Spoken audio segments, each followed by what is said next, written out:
This lesson is going to be about forming compounds again, and the learning target is to be able to give the chemical formula and the name of ionic and covalent compounds. And in this video, we're going to specifically focus on giving the name of ionic and covalent compounds.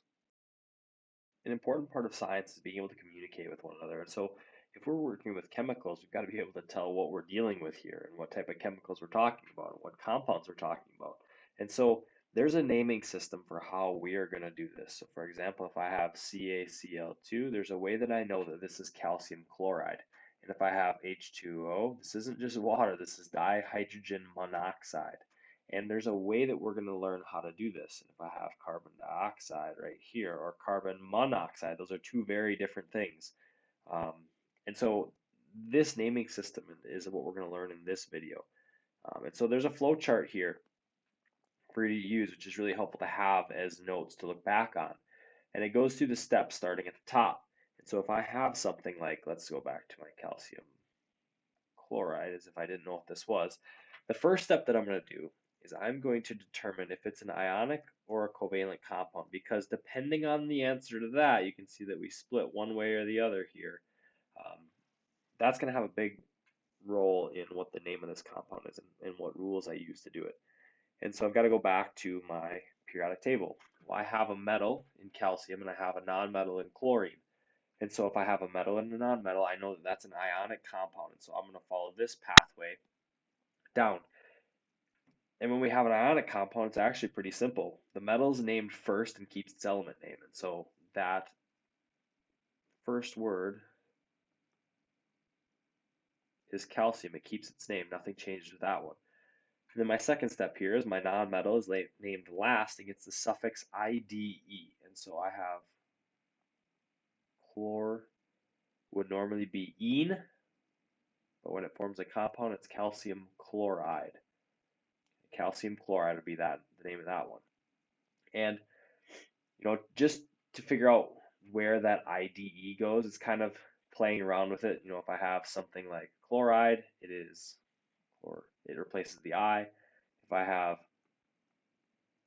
nitrogen, it is nitride.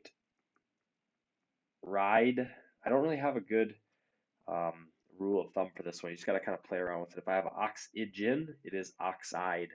But that IDE is always going to be the ending for our compounds here. But that's our ionic compound. So for example, if we had another one, let's say we had AlCl3. This is a metal and a nonmetal, aluminum chloride. So, whoops. I guess I just said it right there. We know it's an ionic compound, and so we have our metal is named first, aluminum, and then our nonmetal is named last and gets the suffix IDE, chloride. If I had AlN, let's say, this would be aluminum nitride because it's an ionic compound. And so we don't have to deal with any sort of prefix or anything like that with our ionic compounds. Pretty straightforward. But it is very important to identify if it's an ionic compound or a covalent compound before you get started on here. So let's say we have a covalent compound now. I had H2O, which we commonly know as water, but hydrogen and oxygen are both nonmetals, and so this is going to be a covalent compound. So we're going to follow the other path down here. So I see that I've got a covalent compound, go this way, nonmetals only. And my prefixes are going to say how many atoms of each element there are. So I could have, again, I had this other one, CO2 and CO.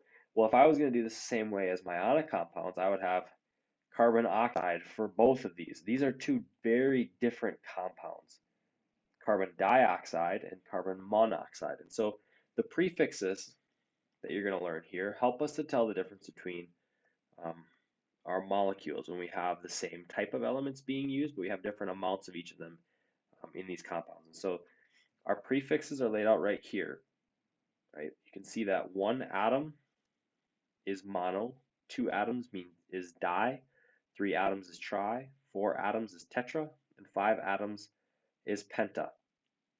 And so to show you how this works, I would look at my hydrogen here. I have two of them, and so that corresponds to the prefix di. So this is di hydrogen. I leave my first one, just normal, but I put the prefix on there.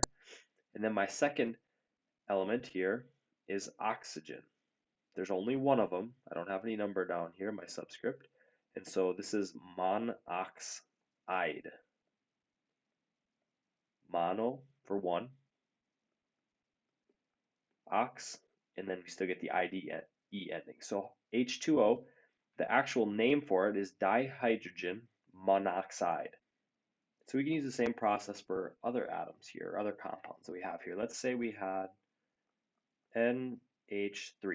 Well, we first decide is it ionic or covalent, and this is a covalent compound because they're two nonmetals, nitrogen and hydrogen. And then we go with our prefixes. So nitrogen,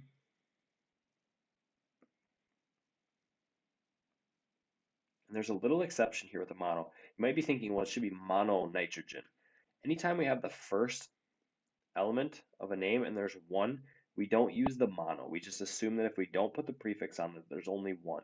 An example of this is carbon dioxide that you can see right down here. CO2, there's only one carbon in there, and so we just say carbon dioxide. We assume that that is one. If it's the second element, like we had with monoxide here for dihydrogen monoxide, then we do use that one. But if it's the first one, we don't use it. So this would be nitrogen, and then we have our three hydrogens, and so the prefix for that one is tri. This would be nitrogen trihydride. That would be the name for that one. Right, and so we can look at some other ones. Let's say we had P2O5. Right, so this one is, we start with our, well, first we decide is it ionic or covalent. This one's covalent. Obviously, I'm giving you covalent ones. We say we have di2 phosphorus, and we have 5 oxygens. Now this is penta. I'm not going to put two vowels next to each other. Pent, ox, finish with the IDE ending. Diphosphorus pentoxide. And so that's the process that we go. First decide if it's ionic or covalent, and then based off that, ionic, the metal keeps its name, and the non-metal gets the IDE ending. Because we'll know how many there is, it's based off the charges. Covalent compounds a little trickier because we can have something like CO2 and CO where it's the same elements but different ratios in here. And so we've got to have these prefixes to tell us how much of each atom we have in there. And so as long as you follow this, which would be a great thing to write down and put in some notes, you should be able to name pretty much anything you'll come across.